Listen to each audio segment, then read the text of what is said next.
What's up guys, welcome or welcome back to my channel. My name is Selena, and in this video I'll be reviewing a book I saw on Booktok called The Brasi Family by Jatori.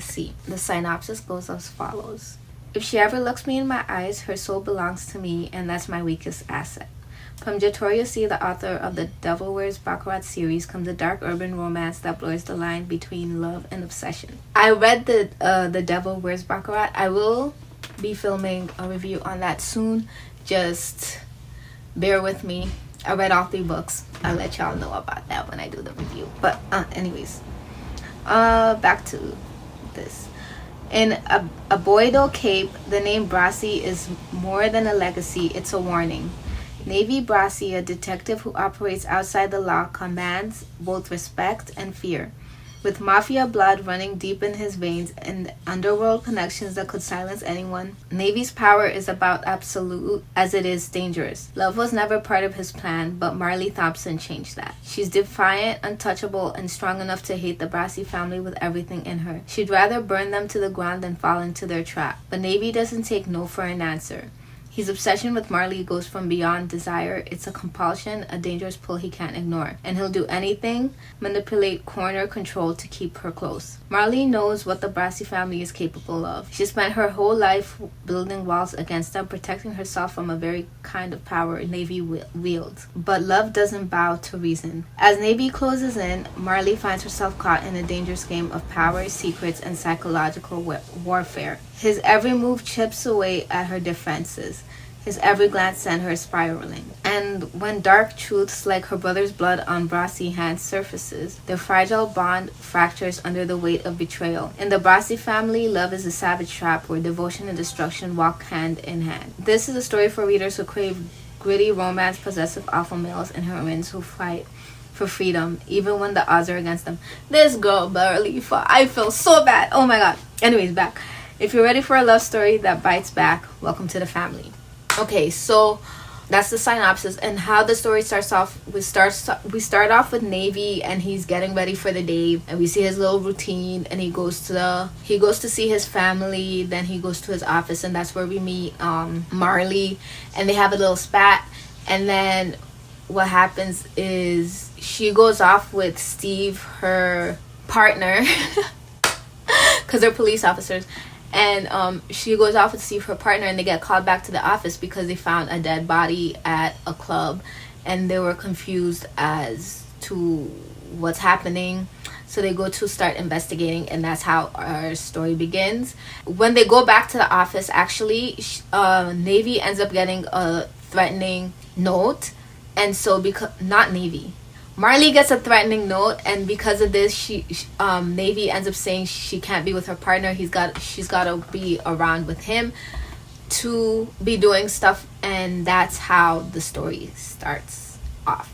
So Naveys, he's just super possessive. This man is batshit crazy.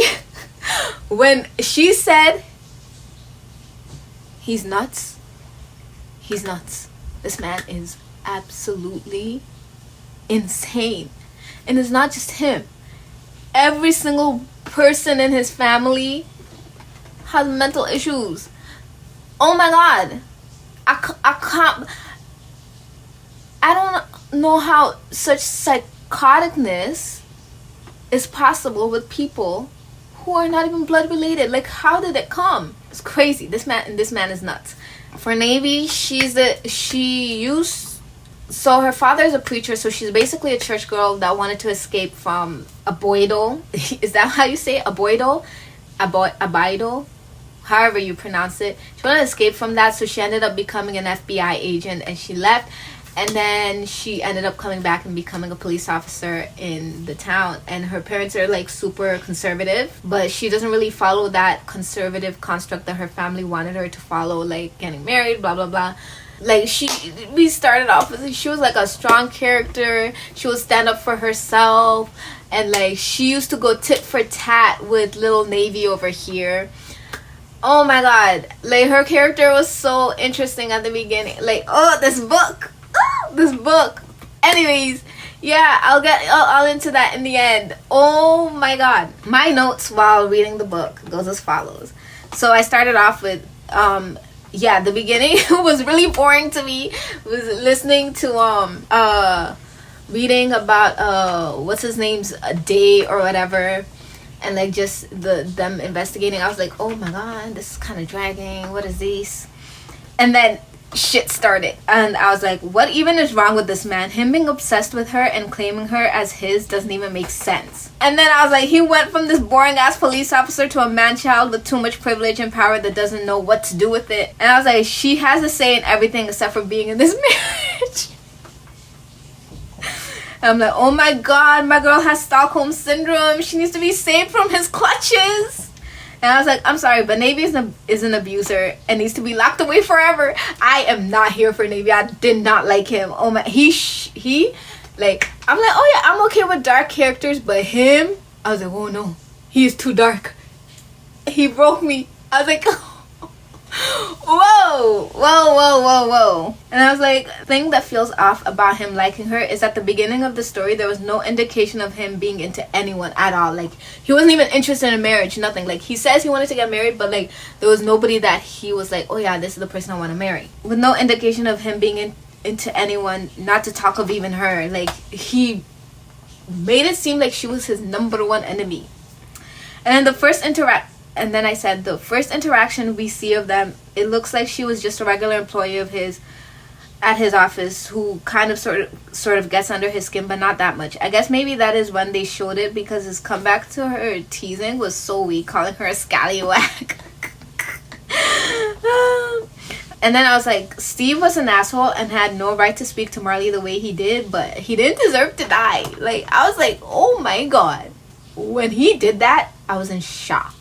That, when they exposed that this whole thing was Navy's plan, I'm like, why? Because oh my god, I don't want to spoil it because it's so good. I want people to read it.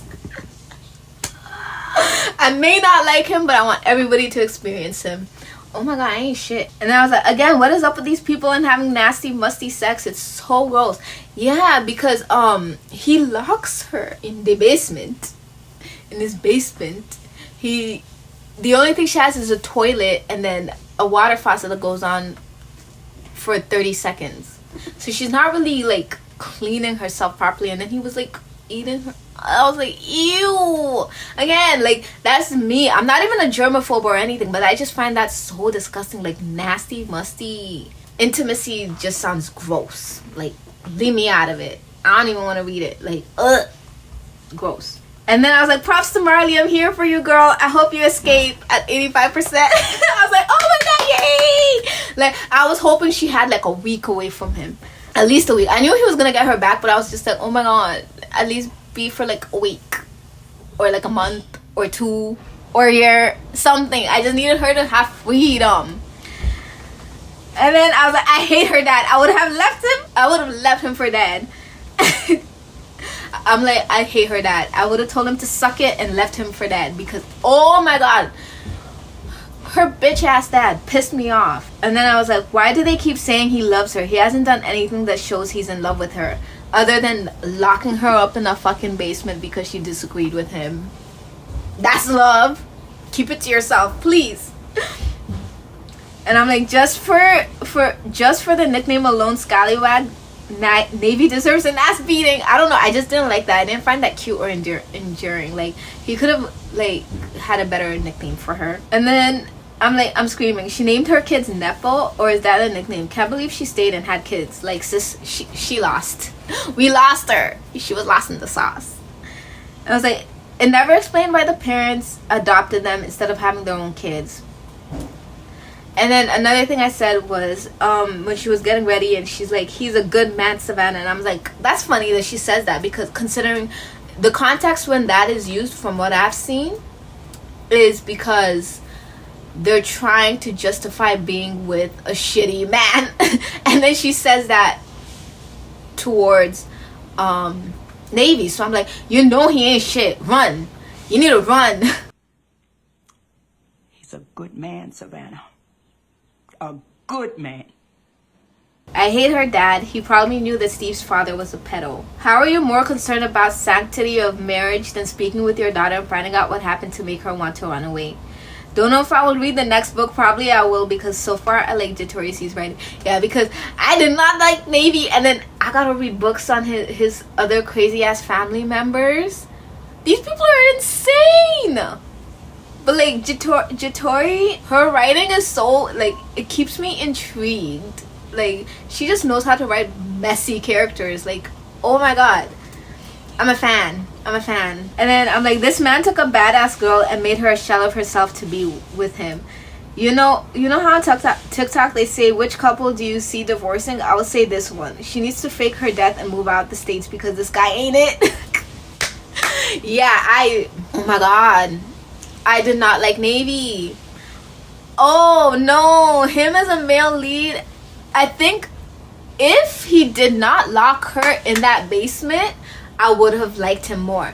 But what I disliked is him locking her in that basement. That to me felt like abuse. I didn't like that. I was like, no. And on top of that, he was playing that recording to her. Nah. She is lost. She needs to be saved. She needs to be like, he tortured her, and then like she's like under a spell or something. Like, she needs to be free, and I want to free her so bad. So I gave this book a 3.5 stars. You know, I liked it. It was so messy. I don't like Navy, but the story, I liked it. It was so much going on. I think I liked like how unhinged it was, but the only thing that brought it down was I did not like the fact that Navy locked her in that basement and made her listen to that recording. It felt like indoctrinating. It felt like more him telling her to be with him than her like finding out about him, being around him, and that's what made her fall and decided to stay. Instead, it was like, bam, you have to be with me, have to be with me, have to be with me. And then it was pushed into her mind, and then afterwards, then they started spending time together, but she was already like stuck there.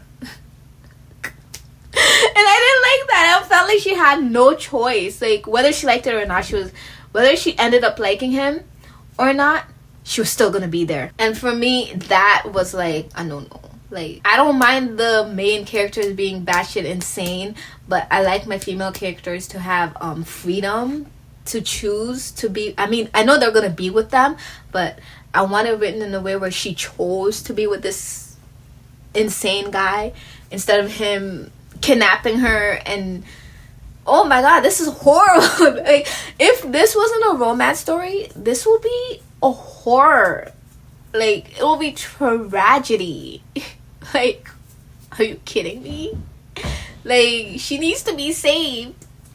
Anyways, so my review on Goodreads, I was like, I gave it a 3.5 stars. I don't even know how to explain the story in words. I'm just shocked. The story started out kind of plain and boring, then suddenly a switch flipped and shit just started happening. I'm not going to lie, I was thoroughly entertained and shocked at what I was reading. Like, really, it was so good and so messed up, and it was just, it's the type I don't know, like, is this what I'm into? Maybe I am, like, as in like reading, not like real life. That shit happened. If Navy showed up to me in real life, I'll fake my death.